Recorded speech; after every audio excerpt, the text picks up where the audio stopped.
the shocking non-disclosure that changed our lives. Before we begin the story, make sure to subscribe to our channel and never miss more incredible stories every day.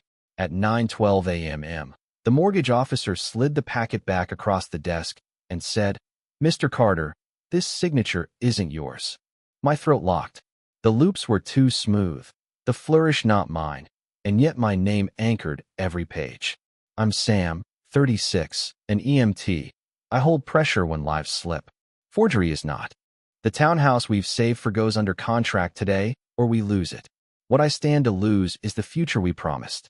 I stepped into the corridor and called Alex. Coffee shop clatter spilled through the line. "Babe, it's a paperwork glitch," Alex said, breezy confident. "We signed together last week, remember?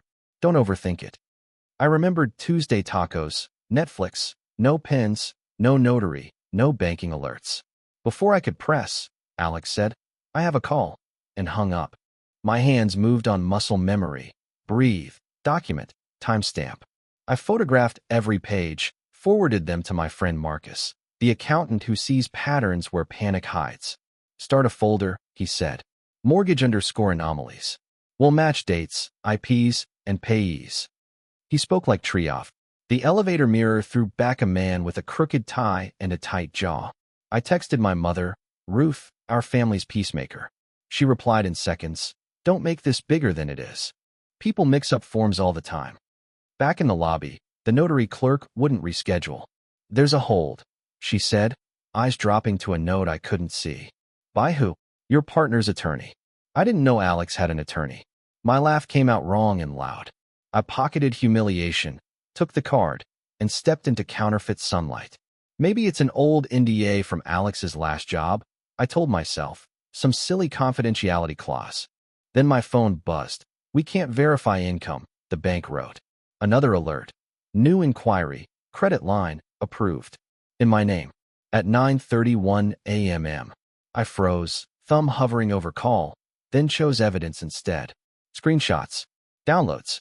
A note to myself. Call carrier about two-factor codes. Call HR about paycheck routing. Call Marcus back. And one more line I didn't want to write. Ask Alex, on the record, about any non-disclosure agreements. I stared at the denial and knew a public reckoning wasn't optional anymore. It had a date and witness. I used to believe Alex's secrecy was the noble kind, the kind you keep for clients, not from partners. Back when we met, Alex turned discomfort into jokes and questions into compliments. "You're cautious," Alex would say, bumping my shoulder. "Good thing you run towards sirens for a living." We met in a grocery line after a 12-hour shift. My hands still smelled faintly of antiseptic. Alex said it smelled like heroism. I laughed, because it felt easier than blushing. In our early apartment, I built systems, folders, a whiteboard calendar, an emergency fund labeled Breathe. Alex built charm, potlucks, a trivia team, a network of people who liked to orbit warm light. I assumed transparency came next. Instead came small humiliations disguised as banter. At a brunch with Ruth, Alex quipped, "Sam counts pennies like they're victims," and everyone laughed like it was affection. Later, in the car, I said it stung. "Relax," Alex said. "It's cute you care about the boring stuff. The boring stuff is how lives stay upright." I kept caring. When we started saving for a home, Alex promised a big bonus, but months slid by. When I asked about a missing paycheck stub, Alex turned it into flirtation and said, "Let me handle the unsexy." I let it go because the kiss worked. I hate that it worked. Last week, during the final walkthrough, I mentioned setting up utilities in both names. Alex smiled for the agent and said, "Actually, make it just Alex. Sam's schedule is chaos." The agent nodded at the efficiency. I swallowed the protest. On the drive home, the fight was a whisper-sharp thing. "You embarrassed me," Alex said. "If you want this house, follow my lead." I said, "If you want my trust, follow the law." And we stared out separate windows as the silence hardened. This morning, the officer's words cracked that fabric for good. I reread Ruth's text. "Keep it small. Don't make waves." I remembered every party where Alex turned my caution into a punchline. Maybe I could survive being a joke. But can a mortgage survive a forgery? Marcus texted, "Check your email. First comparisons are weird." I opened the file and saw two signatures sharing my name. the real strokes, and the counterfeit ornament. And the next choice would pull a thread I couldn't safely stop. The first red flag didn't wave, it whispered. A week ago, our insurer denied a routine pre-approval, citing income influx. I blamed HR delay. Then the power company emailed that our new account couldn't be created because applicant already has an active account at this address. We hadn't moved in. Alex shrugged. Seller's name must be similar. Yesterday, a storage bill arrived for Unit 317, 2 months overdue. I showed it to Alex. Not ours, Alex said, tossing it into recycling. It clinked against a wine bottle that wasn't ours. This morning's bank alerts shoved the whisper into a shout. Marcus called while I sat on a downtown bench, sirens climbing somewhere else. 2 things, he said. Your direct deposit rerouted for 3 cycles in March. Money moved from your account to an external checking ending 9142. Also, a credit line opened at 9:31 today, IP at a coffee shop on 9th. Know it. Alex's favorite. Steam rose from a grate. My practiced calm began to rattle. I walked to 9th. Alex wasn't there, but the barista remembered him. He left 10 minutes ago with a guy in a navy suit, she said, checking the tip jar. She slid me a receipt Alex forgot. Cappuccino, tuna melt, attorney consult, $1.50 retainer. My name was on the loyalty account, not the card. He said your phone was dead, she added, apologetic. That afternoon, the notary emailed a PDF of the signature page plus metadata. The e-sign record showed a device named Alex_IPAD, signing, at 11:58 p.m. IP range belonging to our building. Authentication via a texted code to my phone. I never saw that code arrive. Either Alex forwarded it, or someone mirrored my phone. Ruth texted, "Let it go, Sam. Couples handle things differently." I don't begrudge success. I begrudge being made the alibi. I called Alex's voicemail. "I need you home by 6, I said even. "Bring the paperwork you signed and the attorney's info." I hung up, set an alarm, and pulled the storage bill from the bin. Unit 317 rented under my name. Paid via an account I didn't recognize. Contact email, Sam Carter. Info at Outlook. I don't have that address. I checked the due date, then grabbed my keys. I exhaled and drove toward a unit number that wore my name. Unit 317 smelled like old cardboard and lemon cleaner. The manager unlocked it after checking my ID twice. Inside, 2 banker's boxes labeled taxes and MISC, a garment bag, and a cheap lockbox with a sticky note reading Sam, insurance. The key in the envelope worked. Inside, I found our life edited by someone else, copies of my driver's license, a scan of my signature, and 3 authorization forms giving Alex limited power to sign for me. None of them were mine. A prepaid phone receipt listed a number I'd never seen. I snapped photos, then sat on the concrete and let anger cool to accuracy. Take inventory. Keep chain of custody. Don't touch more than necessary. At 5, Alex texted, "Running late, celebratory drinks at 9th. Don't be mad. Big news." I replied, "Meet at home by 6. No answer. I forwarded the lockbox contents to Marcus and drove home through red lights that felt personal. Ruth called as I parked. "You'll embarrass yourself if you accuse Alex publicly," she said. "Handle this in private like adults." "I'm trying to prevent fraud," I said. "Which adults do you mean?" She exhaled. "The ones who stay married." At 6:30, Alex breezed in with the momentum of a person convinced the room is already on their side. "Surprise," Alex said, dropping a paper bag on the counter. "Champagne." I pulled a string to make the loan faster. My attorney handled the hiccups. "I didn't want to worry you." "You forged my signature," I said, putting the scanned signature beside my real one. Alex's eyes cooled. "It's a pre-signed authorization. You forgot." "I didn't. Sam, NDAs mean we can't discuss certain methods. If you love me, trust me." I wanted to trust. I also wanted my name back. "Whose iPad signed at 11:58? I asked. "Why is there a storage unit in my name? Why is there a credit line at 9:31? Alex stared at the sink, the classic stall. "You're catastrophizing," Alex said softly. "You make people safer for a living. Let me make us richer." "Not like this," I said. "Then maybe you're not ready for real partnership." The words hit like a slap. I set down the evidence and asked for the attorney's name. Alex refused. A bank alert pinged, and I realized silence now meant surrender. The alert showed a $2,000 cash advance from the new credit line, Authorization card array. Location, Midtown ATM at 6:32 p.m. Alex's keys were still on the counter. Explain this, I said. I repaid a friend, Alex said.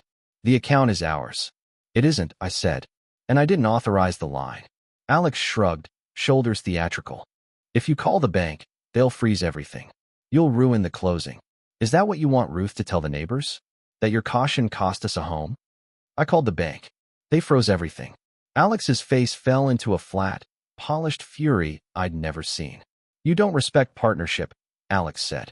You'd rather be right than be happy. I'd rather be honest than be broke, I said. Alex grabbed a jacket. I'm staying at a friend's. And the door closed on the friend I used to know. I texted Marcus. Freeze complete. He replied, good. Next, gather.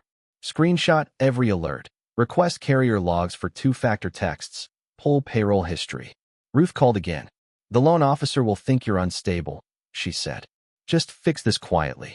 Quietly is how bad signatures multiply, I said. I'm meeting a lawyer. The word lawyer changed the air. Don't humiliate us, Ruth said, and hung up. At 8:15, I sat at my kitchen table with folders, sticky notes, and a bowl of cereal I didn't taste. I made columns, documents we have, documents we need, questions for counsel. I printed the e-sign log and the storage bill. I backed up my phone. In the call log, I found a forwarded code to Alex's number at 11:58 p.m. and a verification email from a domain registrar tied to Sam Carter. Info at Outlook. The account recovery number matched the prepaid receipt from the lockbox. I wrote, in block letters, pattern. At 9:03, a text from Alex. You're scaring me. Please stop. We'll talk after closing. Under it, a second text. Reminder, NDA. No details, no company name, just the acronym like a leash. I took a photo of the screen because evidence remembers when hearts are loud. Marcus called. I know a comm lawyer, he said. Benson. Very boring. We like boring. I said yes, and the doorbell rang as if the night had scheduled my courage. Benson's office smelled like paper and calm. I laid out everything. The lender's pause, the e-sign log with my name, the storage unit, the prepaid phone, the two-factor codes forwarded at midnight. He listened without blinking, drew a box on his legal pad, and wrote one word inside it. Provable. We'll separate what's provable from what's felt, he said. Provable wins. Then he dictated 3 letters to his assistant. One to the lender requesting an internal fraud review, one to the e-sign vendor for device and IP metadata, one to my carrier for a record of passcode deliveries and whether text forwarding was enabled. Do not confront by phone, he added. Ask for titles, dates, amounts. Ask, don't accuse. I nodded like a student clutching a study guide before an exam I hadn't chosen. In the hall, Ruth's text pinged. Centerpieces chosen, Dusty Rose. Please don't make a scene about paperwork today. I pocketed my phone and drove home with my teeth clenched. The neighbor from 3B wrestled recycling at the elevator. Storage 317? She asked, squinting. Saw your partner there late. The word partner scraped. Inside, I opened my laptop and used the prepaid number from the lockbox to recover the strange Outlook address. The portal answered 3 security questions almost right, like someone who crammed for me. I reset the password. The mailbox was mostly coupons and spam, and one rule that auto-forwarded anything with verify or code in the subject to a private thread. That thread turned my stomach. It was labeled NDA packet from a firm I didn't recognize. The subject stacked our names, Carter, Sam, household affidavit. Attachments, non-disclosure agreement. PDF, settlement schedule. PDF, affidavit _support. PDF. The dates matched the exact months my direct deposit rerouted to the joint account. The affidavit carried my typed name under a sentence I had never seen. I agree to support household obligations to maintain settlement eligibility. I read it twice, then a third time, as if repetition might shrink the font until it vanished. I forwarded the thread to Benson and CC'd Marcus with the subject facts. Then I texted Alex. What settlement requires my affidavit? The bubbles appeared, disappeared, returned. Can we please not text about this? It's complicated. Nothing good hides behind complicated when it's stapled to your name. I typed, title of the NDA and the parties, now. I set the phone face down on the table and listened to it hum like a trapped insect. Outside, A siren wailed thin and far. A line pulled tight between buildings, and I felt the same tension inside my ribs.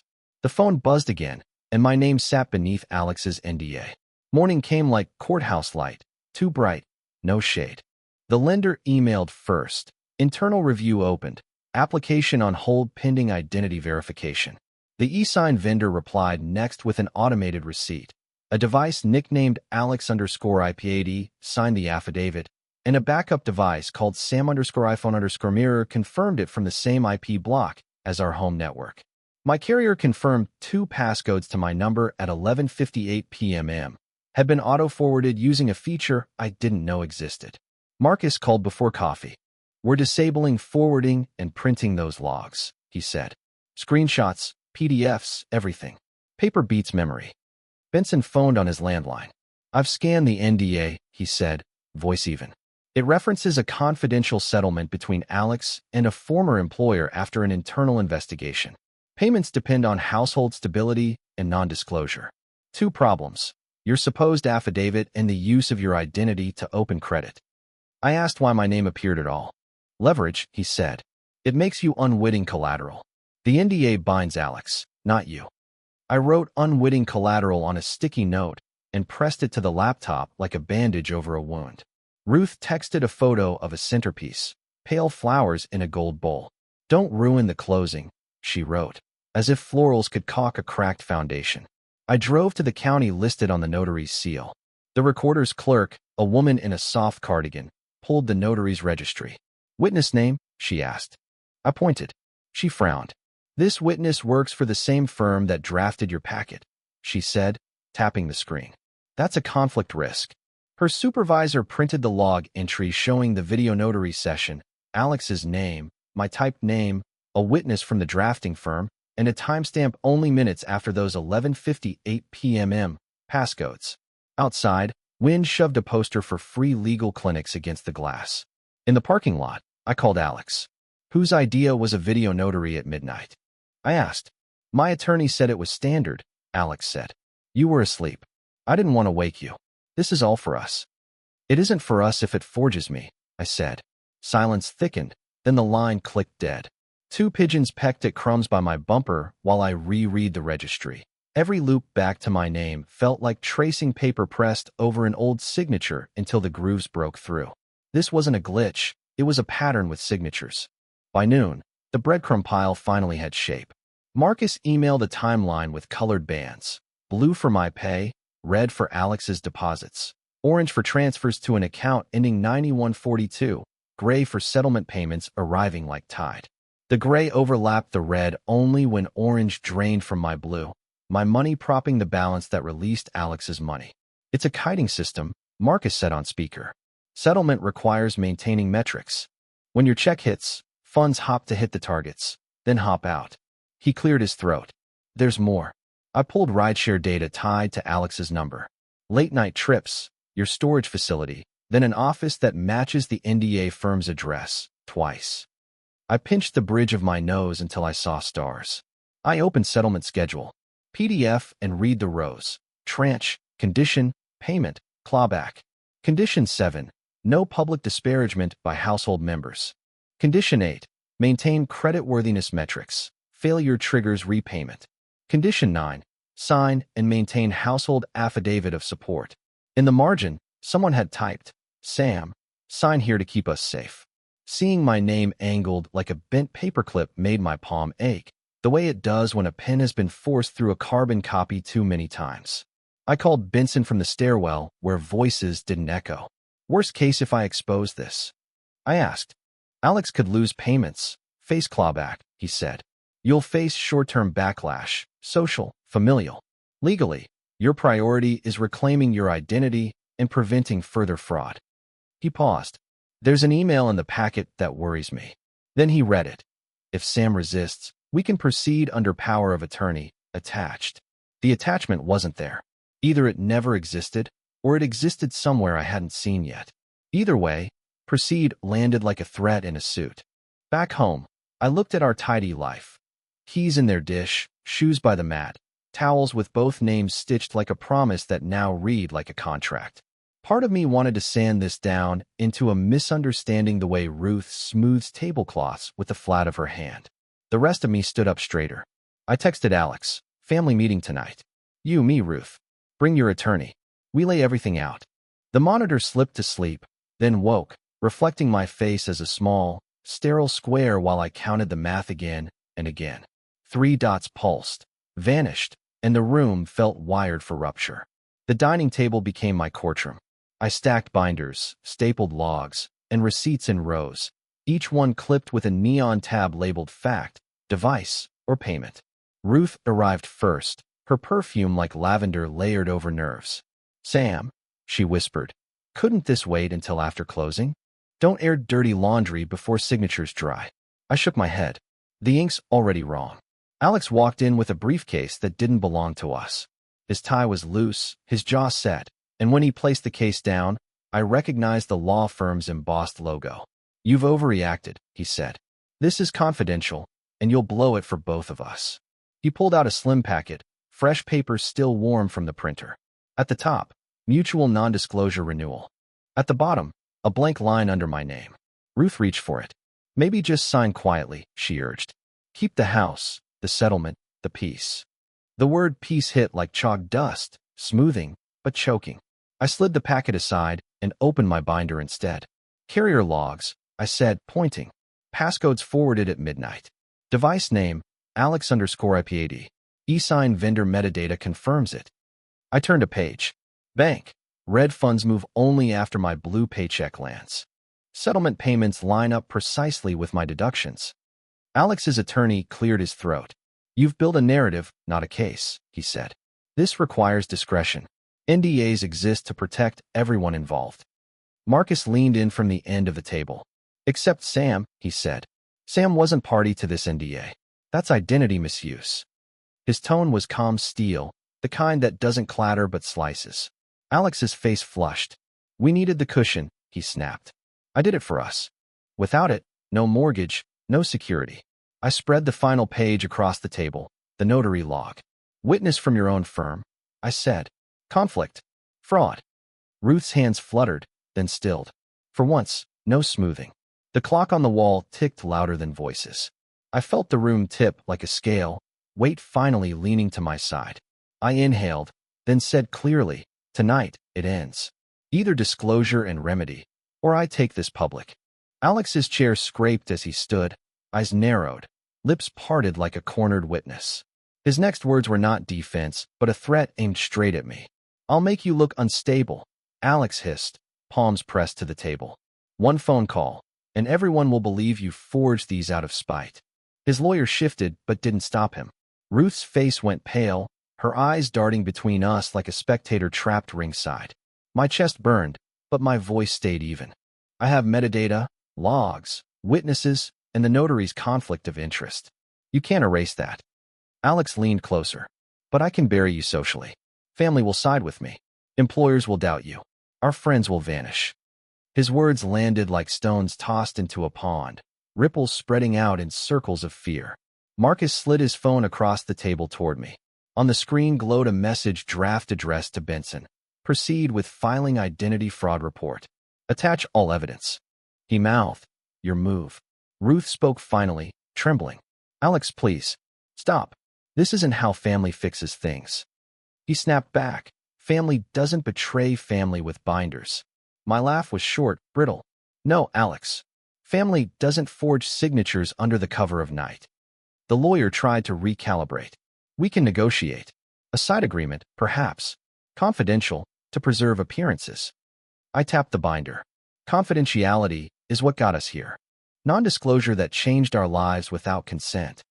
Alex's hand slammed against the NDA packet. Sign it, Sam. One signature, and this vanishes. Mortgage saved. No headlines. My fingers curled around the edges of my binder until they whitened. Or, I said softly, I file tonight. Mortgage may fall, but so will your mask. For the first time, Alex faltered. His eyes flicked to Ruth, then the lawyer, then Marcus. He saw no allies, only witnesses. His breath quickened, his chest rising sharp, and then he spat the words, You'll regret this more than I ever will. The lawyer's phone buzzed, and Alex's secret settlement email address lit the screen. The notification lingered on his lawyer's phone like a spotlight. Subject: urgent, condition breach inquiry. Alex froze, color draining from his face. The lawyer snatched the phone, read silently, then sighed. The firm is already aware, he said. They monitor conditions. Forwarded codes triggered a review. Alex's mouth opened, then shut again. The room smelled suddenly of sweat and panic. I pushed my binder forward. So the breach is documented. Externally, not just by me. Marcus nodded. That's corroboration. Time-stamped and independent. Ruth whispered, what happens now? Her voice was small, fragile. Benson's voice answered through Marcus's speakerphone, steady as stone. Now we shift from denial to consequence. Settlement clawback is likely. Sam, your identity claim strengthens here. Alex pounded the table with his fist. They can't claw back. I earned that. His words rang hollow even as they left his lips. You engineered it, I countered. With my name as scaffolding. The lawyer exhaled, his professionalism crumbling around the edges. Alex, you failed to disclose. You used unauthorized identity. The firm will not shield you now. Ruth buried her face in her hands. Why didn't you just tell the truth? She muttered. Alex's reply came out ragged. Because the truth ruins everything. I stood, heart pounding but clear. No, Alex. Lies ruin everything. Truth rebuilds. Marcus's phone dinged again, a new email. This one from the lender. Application suspended pending fraud review. I looked at Ruth. This is why secrecy doesn't save homes. It erodes them. Alex collapsed into his chair, hands gripping his knees like he could hold the world still. Sam, he whispered, please, just stall them. Just a week. The plea was raw, stripped of charm. For a moment, I saw the man I once trusted. Then I remembered the forged signature, the threats, the risk. My voice cut clean. I won't be complicit. The lawyer folded the NDA slowly, saying 5 words that silenced the room entirely. Benson's voice carried no warmth, only finality. This document is already void. The words fell heavy, like a gavel striking. Alex blinked hard, his jaw twitching. Void? That's impossible. Benson clarified. Any contract signed under unauthorized identity is unenforceable. You've exposed yourself to fraud claims. Ruth gasped, clutching the table's edge. Fraud? In our family? Her disbelief cracked into a sob. Alex tried to rise, but Benson gestured firmly. Sit. Anything you say here can appear in discovery later. My pulse thundered in my ears. Part of me wanted to shout, to gloat. But another part, older, steadier, kept me grounded. Alex, I begged for honesty. I would have faced debt beside you, if you had told me. He slammed his palm flat. You don't understand. They forced me to sign that NDA years ago. I thought if I hit it, we'd survive. I couldn't let you see me fail. Marcus leaned forward. You didn't just hide it. You weaponized it. Against Sam's identity, against trust. That's not fear. That's control. Alex's lips curled, a flash of the arrogance that had first charmed and later caged me. Control is survival, he hissed. Benson tapped the binder. The path forward is mediation, restitution, and likely litigation. But tonight, Sam has proof. And proof doesn't lie. Ruth reached for Alex's hand, but he pulled away, trembling. I inhaled deeply. This stops here. No more secrets, no more non-disclosures that choke us. The silence that followed was thick, brittle, ready to shatter with one sound. Then Alex spoke, low and guttural. If you expose me, I'll take you down with me. At that moment, Marcus revealed one last file that left Alex utterly speechless. Marcus slid a flash drive across the table. Mirrored backups, he said. Automated. Every NDA email, every transaction Alex thought buried. Alex's face blanched. You wouldn't. Marcus shrugged. Already encrypted and time-stamped by the cloud. Unalterable. Admissible. I reached for the drive, but Marcus stopped me. Sam, you don't need to brandish it. Just know it exists. Benson leaned forward, his gaze firm. This changes the equation. Alex, your leverage is gone. If you escalate, this goes to court immediately. Ruth's tears dripped onto the table. My family, falling apart in contracts and codes, she murmured. I touched her hand gently. No, Ruth. Falling apart because of silence. She flinched, then nodded faintly, as if finally hearing it. Alex pushed back from the table, pacing. If you go public, I lose everything. My job, my standing, my family. You'll drag us all down. My reply was calm but ironclad. You dragged us down when you hid the truth. I'm just naming it. Marcus spoke quietly. There's one way forward: transparency. Immediate disclosure to the lender, the firm, the family. No spin, no smears. Or Sam files first. Benson nodded. And the first filer frames the narrative. Court's notice initiative. Alex stopped pacing. His shoulders sagged, a man deflated. So it's over, he whispered. Unless, I said, you face it head on. But know this, I will not sign silence again. The clock struck midnight, its chimes slicing the air. Alex stared at the flash drive like it was a guillotine. Finally, he whispered, show me what you really know. I opened the binder to the final page, where his motive screamed in black and white. The last page was simple, a transfer log from 3 years ago. Funds moved quietly into a private account under Alex's name. Destination tagged healthcare settlement. Next to it, my forged signature approving withdrawal. Benson read it aloud. Undisclosed liability settlement. Amount, $145,000. Beneficiary, Alex. Ruth covered her mouth. You took money under Sam's name? Alex's face twisted, then crumbled. I thought I could pay it back before anyone noticed. They threatened exposure if I didn't comply. He collapsed into his chair, voice hollow. I was scared. My voice shook, but I didn't falter. Scared doesn't excuse forgery, or dragging me into liability without consent. Marcus added, and scared doesn't explain the hotel receipts, the burner accounts, the renewal packet. Alex buried his face in his hands. I didn't know how to stop. Benson closed the binder with finality. Then it stops now. This is no longer a private matter. It's a legal one.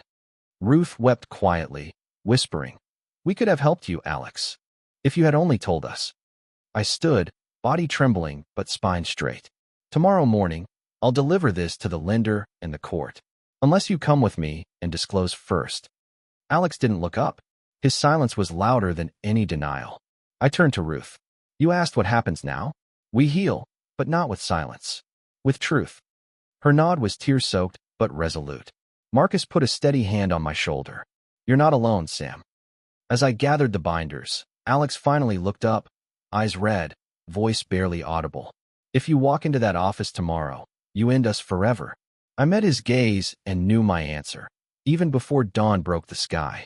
Morning light spilled across the table, catching on the neon tabs of my binder.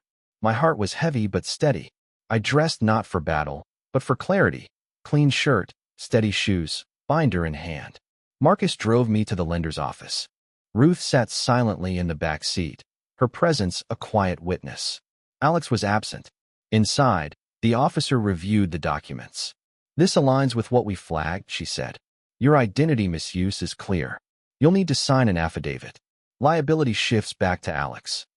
Her tone was brisk, professional, but behind it I heard the click of chains breaking. That evening, I met Alex in the kitchen. His eyes were swollen, his voice raw. So it's done. I nodded. It's done. But healing is separate. Ruth joined us, hands folded. We'll rebuild, but only with honesty. Alex looked down, silent. For once, he didn't argue. Weeks later, therapy began. Marcus helped lock down our finances, freeze credit, scrub digital trails. Dr. Patel explained every step, every safeguard. Slowly, I slept without waking to phantom notifications. Slowly, I ate without nausea. Slowly, I looked in mirrors without shame. The shocking non-disclosure had changed our lives, but it didn't destroy them. Because I chose to face it, to speak it, to document it. And in that choice, dignity returned. If you're watching this and holding a secret in silence, hear me now. Truth hurts, but silence corrodes. Protect your name, guard your future, and never let fear sign your signature. Because the silence you keep today becomes the prison you live in tomorrow.